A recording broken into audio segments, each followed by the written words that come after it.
ألا يومه يوم ثلاثاء بذوري وقد باق حر الشمس نحو تبردي. talaata 27 juin 1922 ci la Seydil Hadji Malick dem waaye Cheikh Seydil Hadji Malick dundam gépp dafa jël teg ko ci sunna Seyduna Muhammad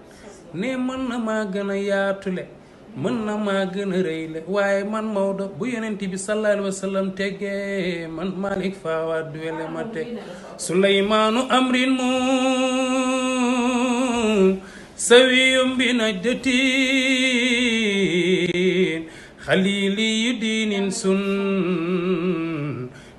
li Muhammadi ku ko partagé yàlla na yàlla baaxal say mbir.